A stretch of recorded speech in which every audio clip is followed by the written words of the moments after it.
Good morning, and welcome to the Lightcast live analysis of the BLS Employment Situation Report. Today on October 7th, 2022, I'm your host, Elizabeth Crowfoot, filling in for Chris Laney. Joining me are senior labor economists Rucha, Vankudre, and Ron Hetrick. Hello. Hi. Hi, good morning. Morning. So I just want to give a quick recap of what we learned just 30 minutes ago.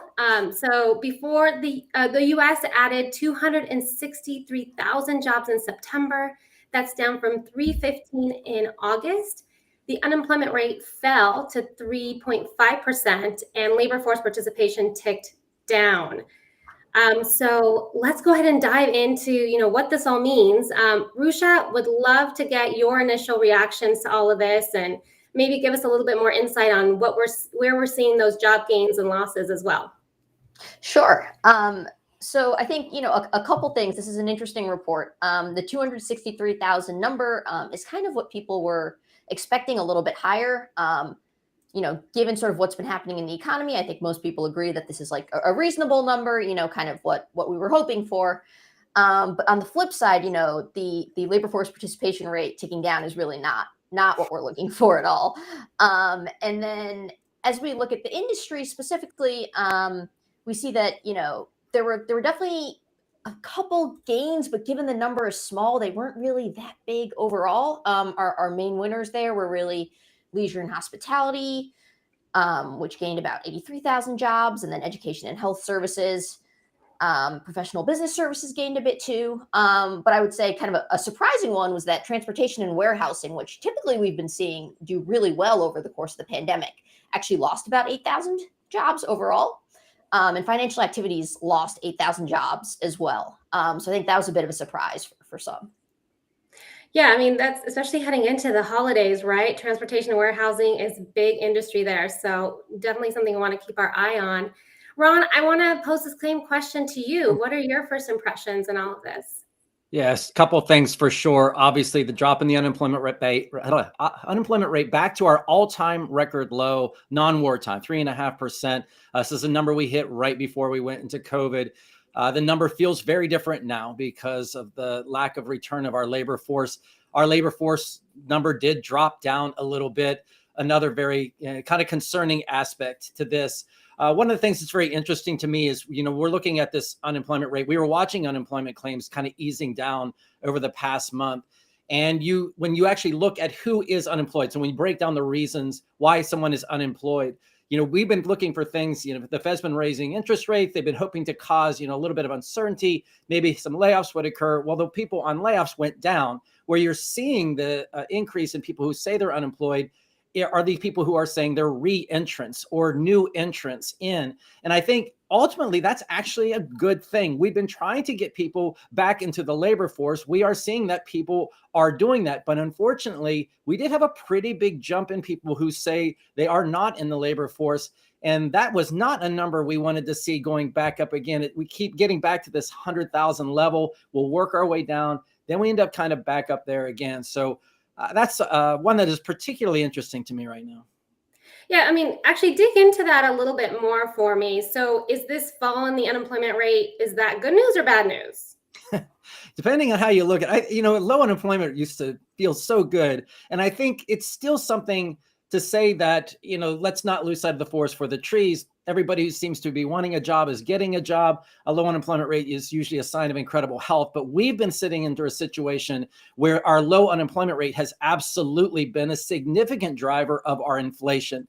Companies they just keep asking and asking, when is this battle over pay rate going to stop? And it's like, well, it'll stop when we start to see less people trying to hire at the same time. Well, that's what the unemployment rate is. It's just an indication of how many opportunities are being presented to people. We did see a decent drop in job openings early this week, but people have lost basically perspective historically. 10 million job openings is still an unbelievable amount of job openings. So I think this is all indicative of a market that's definitely not ready to call it quits when it comes to favoring employees.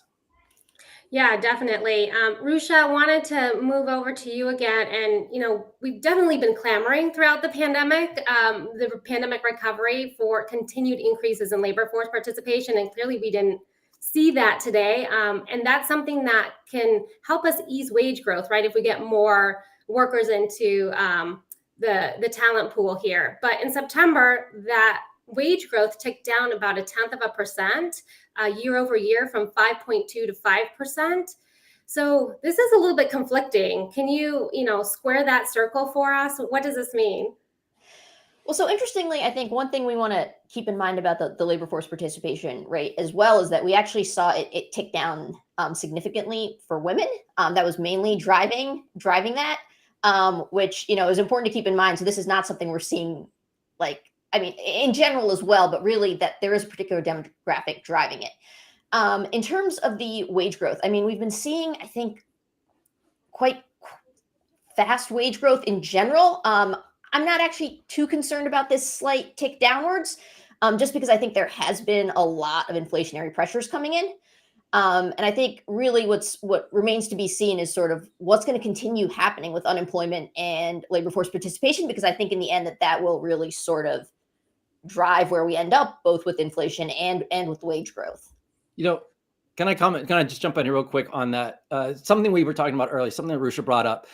Let's look at some of these employment gains. So a 60,000 gain in restaurants. This is an industry that has been hurting for a long, long time, waiting for workers, battling for workers, couldn't really raise their pay a lot, really are never going to be able to get to the level of some of these other industries, yet they are now starting to see workers come in. Well, those workers are going to come in at a little bit lower of a rate. We're also seeing increases in other industries like temporary help. When this temporary help increase, a lot of these people that you're seeing are they could be employers in warehousing or parts of the supply chain who are starting to see changing business conditions, but maybe they're hesitant to hire, so they're kind of switching over to temporary help. Well, those wages tend to be a little bit below what other people typically get. So you can get a mix shift change that'll pull that overall earnings number down a little bit. It doesn't mean that people out there are all of a sudden taking less. It just means that maybe more people are taking jobs that pay a little less. Yeah, Ron, that's a really good point. And, something I want to ask you about, sticking with this theme of the industries and, what's happening dynamically across different sectors. There are some sectors that are definitely more sensitive to interest rate hikes than others, such as construction and real estate. And we have continued to see some job gains in those particular areas. Can you tell us more about what does that mean about the strength of the labor market? We have such aggressive labor market policy right now, and it's really surprising to see these increases in these particular sectors. Yeah, I found the construction one a little interesting. Now, this is a seasonal time of the year when construction starts to lay off. And what we saw is they just didn't do that to any great degree. I'm actually very pleased to see that. I think there's still evidence of demand. You're hearing all kinds of things about the housing market right now. But if you go and look at the active listings count in the US, it's still historically incredibly low. So I think there's some things there that we're kind of mindful about. Also, it's interesting that you see this, the problems that we felt in the financial industry. This is an industry that is absolutely supposed to be most affected by, changes in these interest rates, less people taking loans, that you need less loan processors. So I think that is not a surprise that we're seeing it reflected there. I know that ultimately the goal in everything that's happening is we want to cool down some of the sectors of the economy, but we can't lose sight of the fact, if you go into the BEA numbers and you look at corporate profits, the run up in corporate profits over the past year has just been absolutely extraordinary. So companies are already pretty ripe with cash. So these lending rates probably are not going to have the effect that they have traditionally had when companies kind of are really needing borrowing to expand. I think companies had their money. If you look at investments in equipment and software, they were already picking up, and that usually is a trigger for more hiring. So I think it's going to be a long time for us to kind of flatten this thing out if that's the goal. But we'll kind of see how we continue to progress into the fourth quarter. Yeah. And Ron, we actually have a question from someone that's watching today about contract labor and if the wage growth, if contract labor, fits into wage growth figures. I mean, how is that reflected in today's data? Yeah, you got a great question. I'm from the staffing industry, so I can tell you that when you start to talk of things in bulk, what happens in bulk in the staffing industry? So in a case of healthcare where you have traveling nurses, which make really extraordinary amounts of money right now, and from everybody I talked to in that industry have continued to remain at a very elevated level, that's going to get washed out. You're talking maybe thousands, maybe 10,000 being washed out by millions of people going to work in warehouses, for example, or on assembly lines, still trying to deal with some backlog of some of these durable goods. I think that what happens is, yes, it has an impact, but it probably is having more of a negative impact on the overall wage number, just because the bulk of the workers in the temporary staffing space tend to make a little bit below where our kind of overall median is. Right. And Rucha, I want to just go to you now. And, we've seen a lot of these conflicting data points that have been coming out. On the one hand, we have applications for unemployment insurance that are near pre-pandemic lows, and job openings are still extremely elevated. And employment gains are still relatively strong, especially compared to pre-COVID. So, labor demand is high. And at the same time, we have, data points like today showing that part-time work has actually been rising over the past couple of months. So people are looking for full-time work. They're not finding it. That could indicate some softening demand. How can you explain that dynamic for us?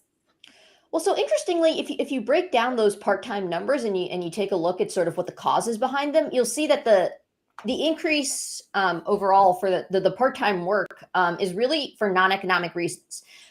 For people who are saying that, we want full-time work, they do seem to be finding it for the most part. Those numbers actually have decreased compared to last month and have been slowly kind of decreasing over time in terms of like economic reasons. So really what we're seeing here, I think, is that there's other factors at play that are sort of driving this. I think that's probably also what we're seeing a little bit with the women taking down the labor force participation rate, right? It's not that those jobs aren't there, that people don't want them necessarily for economic reasons. So it's probably other factors really coming in. Yeah, that's a really good point. And Ron, what are investors thinking right now? Fed officials have definitely made it clear that they're laser focused on inflation, but could today's job numbers have any impact on future interest rate hike decisions? Yeah, I think everybody's watching one thing, and that is, are we pleasing? Are we creating numbers that are pleasing to the powers that be that would like to see this thing cooling off? We've talked about this whole thing about a soft landing. And then you see things like unemployment going back down and indicating that this market is still brutally tight. Then that definitely seems to send a signal that these people would not want, because, Chairman Powell said, I think his target was 4.4%. And, as we head the opposite direction, a number like that becomes more and more unattainable. But a lot of that is just simply because, once again, our labor force, you can't just cause a labor force participation rate to increase. And that increase in that labor force participation rate is what's going to help us loosen up this market. So I think, what the thing that we looked at, like if you look at the number for people who say they're not in the labor force, that went up last month. If people were feeling a lot of financial strain, they would be re-entering in much, much greater numbers. So, that drop in labor force participation, all indicators that people really right now aren't being that affected by things. So, will there be a point when there's supposed to be a realization of, can we accomplish a means without causing certain things? Maybe that starts to take place over time. But I got to imagine people are very confused about what their next move is supposed to be today. Yeah, definitely confusing times. Rucha, as we wrap up this conversation, what are your final takeaways from this report?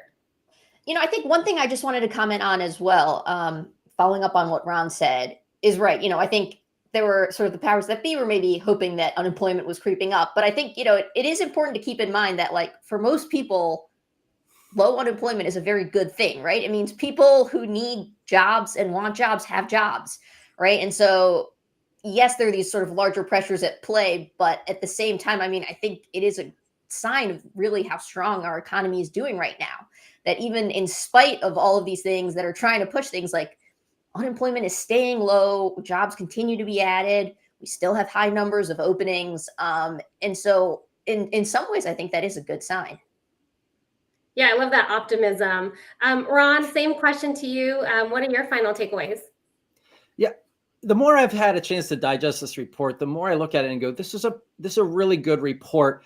I was hoping for maybe a little bit more weakness in retail trade, a little bit more weak. We did see a good layoff in trucking and warehousing, or trucking, the trucking part, actually not warehousing, but trucking. That big drop that we saw in trucking does show us that maybe some of this product demand is starting to ease up. I know an article just came out talking about containers being empty coming out of China, for example. So we do need to see consumer spending cooling off on the durable goods side. I think that's going to be a huge factor in causing everything to kind of ease up.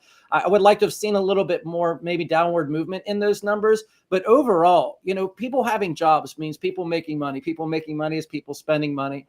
And if we can continue to create an atmosphere where people, feel good enough to spend, if they're not afraid, if employers aren't afraid, they're going to continue to hire. Those aren't necessarily bad things. They're just a little bit in conflict to some of the bigger issues that are kind of facing this country right now.